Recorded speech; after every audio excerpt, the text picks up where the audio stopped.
दोस्तों, जिस वीडियो से हम आपको रूबरू कराने जा रहे हैं, उससे आपसे अनुरोध है कि अधिक से अधिक शेयर करें, क्योंकि बहुत से मीडिया चैनल वो सच नहीं दिखा रहे हैं जो हम आपके सामने लेकर आए हैं।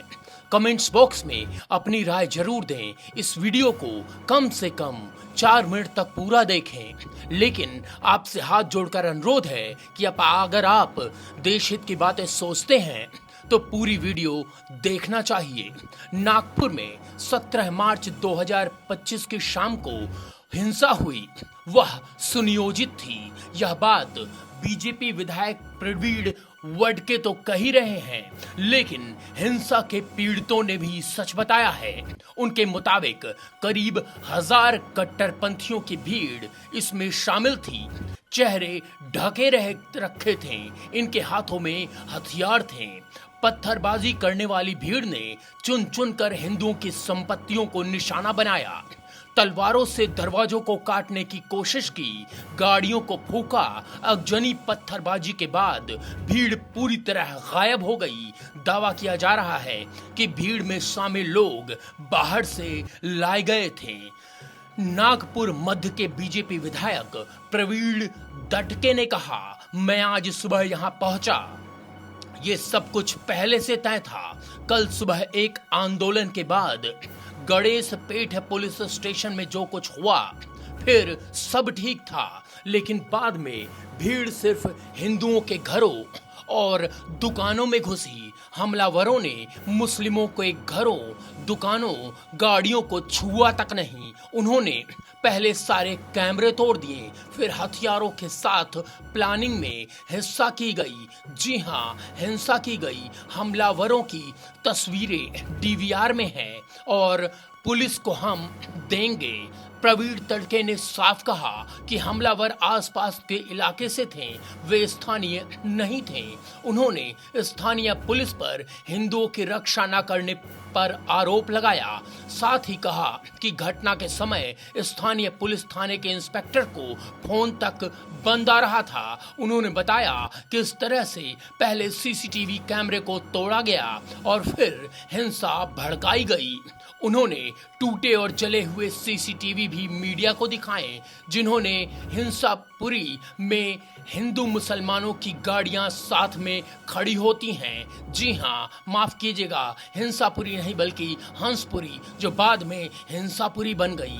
लेकिन हिंसा वाले एक भी मुस्लिम की गाड़ी वहां नहीं खड़ी थी, ना ही उन्हें कोई नुकसान पहुंचाया गया। यह सब प्लानिंग नहीं तो और क्या है। एक पीड़ित महिला ने अपने घर के दरवाजे को दिखाते हुए कहा कि हमलावरों ने तलवारों से हमले किए, उनसे दरवाजों के काटने की कोशिश की। हम आपको बता दें कि एक पीड़ित व्यक्ति ने बताया, करीब 1000 लोगों की भीड़ रात 8:30 बजे के आसपास आई। उसने पत्थरबाजी शुरू कर दी। तीसरी मंजिल पर बच्चे थे, वहां तक पत्थर फेंके गए। करीब 25 से 30 गाड़ियों को तोड़फोड़ करके आग के हवाले कर दिया गया। एक स्थानीय महिला ने कहा कि भीड़ अचानक आई, चेहरे ढके थे, हाथों में हथियार थे, वो चिल्ला रहे थे, पत्थर फेंक रहे थे, दुकानें तोड़ी जा रही थी, गाड़ियां जलाई जा रही थी, हमारे घर की खिड़कियां टूट गईं, सब बाहरी लोग थे। प्लानिंग इस साजिश का हिस्सा थी। हिंसा प्रभावित हंसापुर के स्थानीय दुकानदार ने भयावह आपबीती साझा की। दुकानदार ने कहा, मैं 10:30 बजे रात में घर पहुंचा, तभी सारे लोग आए। उन्होंने घर में आग लगाने की कोशिश की, पत्थर मारे, मैं घायल हो गया। गाड़ियों में उन्होंने तोड़ा और फिर आग के हवाले कर दिया। रिपोर्ट्स के मुताबिक सोमवार की सुबह महाल इलाके में शिव जयंती का कार्यक्रम आयोजित हुआ। इसके बाद दोपहर 12 बजे विश्व हिंदू परिषद और बजरंग दल ने औरंगजेब की कब्र को हटाने की मांग को लेकर प्रदर्शन किया। उन्होंने औरंगजेब का पुतला जलाया, जो सोशल मीडिया पर वायरल हो गया। फिर अफवाह फैली कि कुरान जला दी गई। पुलिस ने इसे झूठ बताया, पर मुस्लिम भीड़ ने इसे बहाना बनाकर 5 बजे हिंसा शुरू कर दी। महाना, कोतवाली, गणेशपेट और चितनवीस पार्क में नकाबपोश लोग सड़कों पर उतरे। उनके पास लाठियां, पत्थर, बोतलें और पेट्रोल बम थे। रिपोर्ट्स के मुताबिक शाम 7:30 बजे हिंसा ने जोर पकड़ा, जो आधी रात के बाद तक जारी रहा। चितनवीस पार्क से शुक्रवारी तालाब रोड तक 40 से ज्यादा गाड़ियां जला दी गईं। कारें, बाइक, यहाँ तक कि क्रेन भी जला दी गई। दुकानों में तोड़फोड़ हुई, घरों पर पत्थर फेंके गए, पुलिस पर भी हमला हुआ। डीसीपी निकेत कदम पर कुल्हाड़ी से वार किया गया। उनके हाथ में गहरी चोट लगी। पुलिस ने लाठीचार्ज और आंसू गैस का इस्तेमाल किया, पर भीड़ रुके नहीं। अब तक 50 से ज्यादा लोग गिरफ्तार हो चुके हैं। सीसीटीवी और वीडियो से पहचान चल रही है। साइबर पुलिस 100 से ज्यादा सोशल मीडिया अकाउंट्स की जांच कर रही है, जहां से अफवाह फैलाई गई थी। शहर में कर्फ्यू लगा है, इंटर कुछ घंटों के लिए बंद रहा, अब बहाल हो गया है। महाराष्ट्र सरकार के गृह राज्य मंत्री योगेश कदम का भी बयान आया है। उन्होंने कहा, हिंसा के पीछे की वजह का अभी पता नहीं चल पाया है। अब तक 47 लोगों को हिरासत में लिया गया है। घटना में 12 से 14 पुलिसकर्मी घायल हुए हैं और 2 से 3 नागरिक भी घायल हुए हैं। हम घटना के पीछे की वजह का पता लगाएंगे। कानून हाथ में लेने वालों पर कड़ी कार्रवाई की जाएगी। लेकिन सवाल यही उठता है कि क्या इंदिरा गांधी से लेकर राजीव गांधी, उसके बाद सोनिया गांधी से लेकर आज राहुल गांधी इन कट्टरपंथियों का साथ क्यों देते हैं? क्योंकि इनके पूर्वज क्या मुसलमान थे?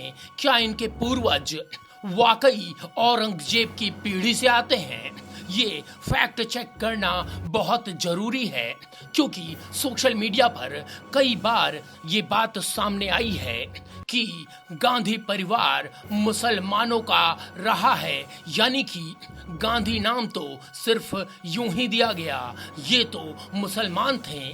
आखिर क्या वजह है कि आज की तारीख में सोनिया गांधी, राहुल गांधी सब लोग औरंगजेब के खिलाफ उतरकर सड़क पर प्रदर्शन नहीं कर रहे हैं, या फिर वो शांत बैठे हैं? उनके विधायक, उनके नेता इस बात पर अटल हैं कि अगर औरंगजेब की कब्र को हाथ भी लगाया गया तो अंजाम बुरा होगा, और इसी का नतीजा है आपके सामने साफ है कि किस तरह से आगजनी की गई। आग के हवाले गाड़ियों को किया गया और चुन चुन कर हिंदुओं के घरों को निशाना बनाया गया। साथ ही हिंदुओं के गाड़ी और अन्य सामानों पर वार किया गया।